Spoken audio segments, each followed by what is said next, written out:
একই এপিক নম্বরে দুজন ভোটার। ভুতুড়ে ভোটার চিহ্নিত করতে পথে খোদ মেয়র ফিরহাদ হাকিম।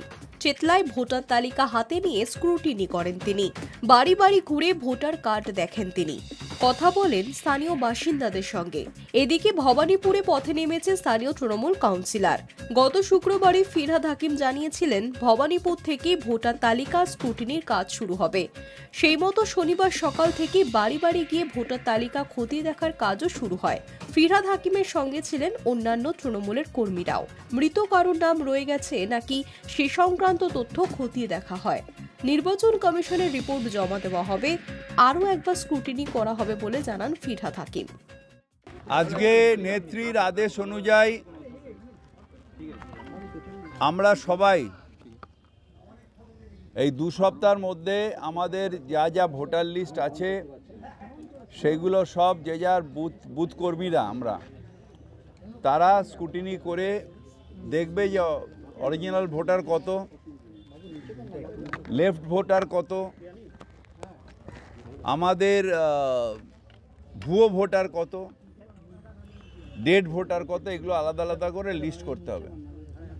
সেই অনুযায়ী সেই লিস্ট স্ক্রুটিনি করে আমাদের প্রত্যেকটা বুথের আমরা সেই পার্ট নাম্বার দিয়ে প্রথমে অ্যাসেম্বলি নাম্বার, তারপর পার্ট নাম্বার, তারপর বুথ নাম্বার, তারপর সিরিয়াল নাম্বার দিয়ে আমরা স্পেসিফিক করে দেবো যে কাকে কাকে পেলাম না আর কাকে কাকে পেলাম। সেই বেসিসে পার্টি যদি দেখে যে একটা পরিমাণের বেশি ভুয়ো ভোটার আছে নিশ্চিতভাবে ইলেকশন কমিশনের সামনে নিয়ে যাবে। সেই নির্দেশ অনুযায়ী আমরা যারা বুথ কর্মী তারা যে যার নিজের বুথে আজ থেকে শুরু করলাম। একদিনে সব হবে না, হয়তো এই পুরো আমার এক একটা বুথ করতে 3 দিন 4 দিন সময় লাগবে, কারণ বাড়িতে যাব, অনেকে থাকবেন না, হয়তো অফিসে গেছেন, আবার আমাদের রোববার যেতে হবে। এই করে 2 সপ্তাহের মধ্যে আমাদের স্ক্রুটিনিটা কমপ্লিট করে জমা দেওয়ার বলেছে। পাশাপাশি তিনি আরও বলেন, মুখ্যমন্ত্রী যখন বলেছেন সেই কাজ বাংলার মানুষকে গণতান্ত্রিক উপায়ে ভোট দিতে সাহায্য করব। ভুয়ো নয়, প্রকৃত ভোটারের ভোটেই জিতব। গেরুয়া শিবিরকে তোপ দেখে ফিরহাদ হাকিম আরও বলেন, বাঙালি অবাঙালি বিভেদ করে বিজেপি, সাম্প্রদায়িকতার রাজনীতি করে। মোদি আজ আছেন, কাল থাকবেন না। বিজেপি একটা একটা করে সমস্ত প্রতিষ্ঠান নষ্ট করে দিচ্ছে।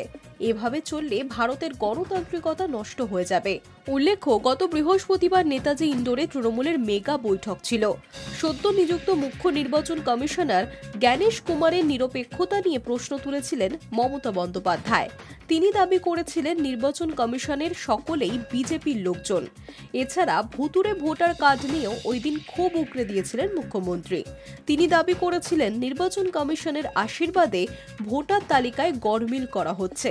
ভুতুড়ে ভোটার চিহ্নিতকরণের কমিটিও গঠন করে দিয়েছিলেন তিনি। এদিকে মুখ্যমন্ত্রীর বক্তব্যের প্রতিবাদে সরব শুভেন্দু অধিকারী। মুখ্য নির্বাচন কমিশনারকে চিঠি লিখেছেন রাজ্যের বিরোধী দলনেতা।